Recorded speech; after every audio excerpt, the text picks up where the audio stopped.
ये है MacBook air M2 और ये मैंने 2 साल पहले खरीदा था, मतलब कि 2 साल से मैं इसे अभी यूज़ कर रहा हूँ। तो अगर आप अभी यानी 2025 में इसे लेने की सोच रहे हैं, तो इस वीडियो को पूरा देखिएगा क्योंकि इस वीडियो में मैं पूरे अपने 2 साल का एक्सपीरियंस बताऊँगा।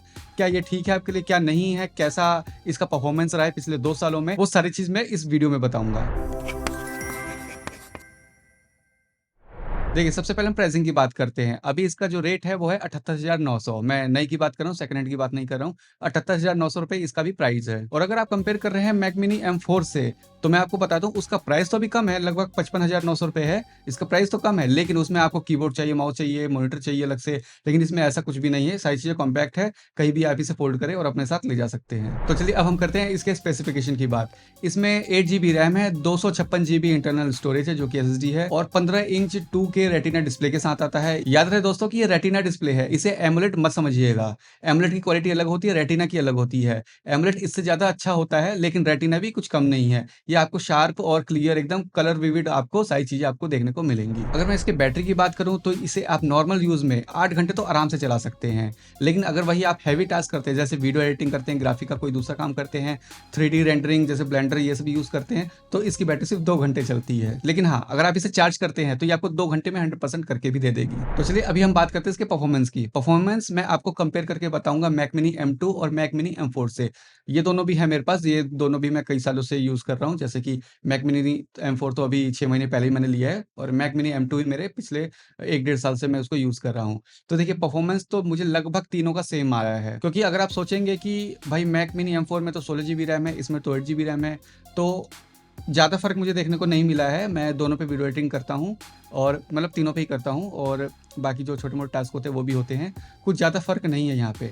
देखिए, सबसे ज़्यादा अगर परफ़ॉर्मेंस देखें इन तीनों में से तो मैक मिनी M4 का है, उसके बाद M2 का है। ये मैकबुक एयर M2, फिर उसके बाद मैक मिनी M2 का है, जो परफ़ॉर्मेंस की हम बात कर रहे हैं। इसका मैं मैक मिनी M4 से कंपेयर इसलिए कर रहा हूँ क्योंकि मुझे लगभग 19-20 का ही फ़र्क मुझे देखने को मिला है। ये 19 होगा तो मैक मिनी M4 20 होगा, बस इससे ज़्यादा कोई फ़र्क नहीं है दोनों में। और अगर मैं आपको अपना पर्सनल एक्सपीरियंस बताऊँ तो 4K एडिटिंग इसमें आप नहीं कर सकते हैं।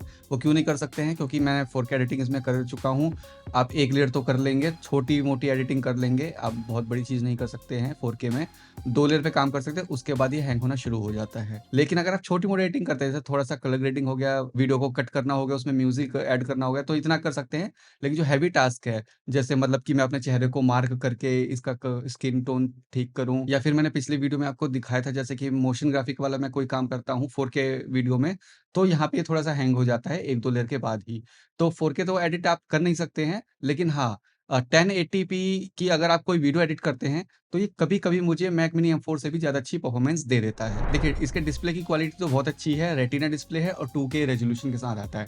लेकिन आप इसे 2K पर यूज़ नहीं कर सकते हैं, जो कि ये 15 इंच का ही है और जैसे ही आप इसे 2K रेज़ोल्यूशन पर सेट करते हैं, तो सारी चीज़ें काफ़ी छोटी-छोटी हो जाती है। तो आपको इसे 1080 के रेज़ोल्यूशन पर ही सेट करके यूज़ करना पड़ेगा। और अगर आप सोच रहे हैं कि आप इसमें एक्सटर्नल मॉनिटर लगाएँ, तो वो भी आप लगभग मेरे हिसाब से तो नहीं कर सकते हैं, क्योंकि जैसे ही आप इसे एक्सटर्नल मॉनिटर से कनेक्ट करते हैं, तो इसकी परफॉर्मेंस थोड़ी-सी डाउन हो जाती है।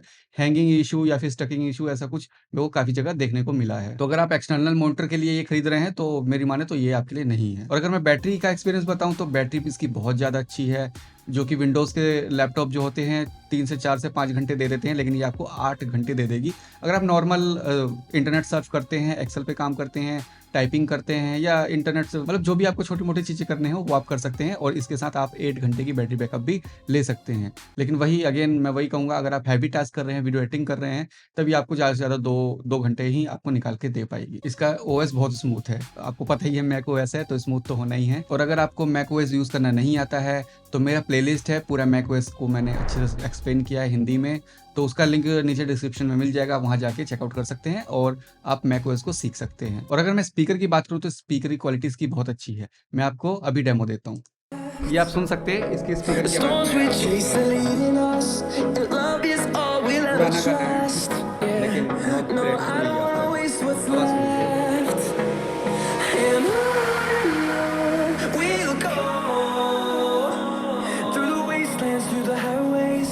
सुनिए। तो इतना तो अंदाज़ा आपको लग ही गया होगा कि इसका स्पीकर क्वालिटी क्या है और मेरी बात मानिए तो ये एक कमरे के लिए बहुत अच्छा है। मतलब इसकी आवाज़ इनफ है। आप मूवी देख रहे हैं, आपको एक्सटर्नल किसी भी तरह के स्पीकर की ज़रूरत नहीं पड़ेगी। इसका स्पीकर ही काफ़ी है। एक और चीज़ मैं आपको कहना चाहूँगा कि इसका जो बॉडी है वो एल्युमिनियम बॉडी है, एकदम मेटालिक फिनिश है। लेकिन हाँ, ये स्लिपरी भी है। तो इसको होल्ड करते समय आपको हाथ थोड़ा-सा टाइट रखना पड़ेगा और अगर ये गिर गया तो ये बहुत ज़्यादा खर्चा भी आपको दे देगा। तो क्या अभी भी 2025 में आपको मैकबुक M2 एयर लेना चाहिए? देखिए, मेरी बात मानिए, कुछ यूट्यूब पे ऐसे लोग भी हैं जो पेड प्रमोशन करते हैं और वो तारीफ़ पे तारीफ़ करते रहते हैं। यहाँ पे आपको ऐसा नहीं मिलेगा, मैं आपको बताता हूँ। अगर आपने कोई भी एप्पल का प्रोडक्ट नहीं यूज़ किया है, मतलब कंप्यूटर यूज़ नहीं किया है, तब आपको ये 100% लेना चाहिए, ठीक है? अगर आपने मैक मिनी M2 यूज़ कर रहे हैं, फिर आप ये लेना चाहते हैं, एज़ अ लैपटॉप आप लेना चाहते हैं, तब ठीक है, लेकिन परफ़ॉर्मेंस के लिए नहीं ले सकते क्योंकि फिर दोनों का सेम-सेम परफ़ॉर्मेंस हो जाएगा। या फिर आप मैकबुक एयर M2 और मैक मिनी M4 से कन्फ्यूज़ है कि कौन-सा लें, तो देखिए वो डेस्कटॉप है, मैक मिनी M4 वो डेस्कटॉप है, ये लैपटॉप है। इसे आप फ़ोल्ड कीजिए और कहीं भी ले जा सकते हैं, उसे आप नहीं ले जा सकते और उसके लिए उल्टा खर्चा ही करना पड़ेगा आपको। जैसे कीबोर्ड हो गया, माउस हो गया, मॉनिटर हो गया, इन सब में आपको काफ़ी लंबा खर्चा पड़ जाएगा। तो आपके लिए दोनों में से अगर आप कन्फ्यूज़ है कौन-सा लें, तो आपके लिए M2 एयर अभी भी बेस्ट ऑप्शन है। और अगर आप सोच रहे हैं कि कोई बढ़िया-सा डिस्काउंट मिल जाए और आप इसे खरीद लें झट से, तो नीचे डिस्क्रिप्शन में देखिएगा, वहाँ पे इसका बाय लिंक है और कुछ ऑफ़र्स भी है वहाँ पर, आप चेकआउट कर सकते हैं। वहाँ से आप इन्हें खरीद सकते हैं। और ऐसे ही बहुत सारे अमेज़िंग वीडियोज़ को देखने के लिए मेरे चैनल को सब्सक्राइब ज़रूर करें। मिलते हैं नेक्स्ट वीडियो में।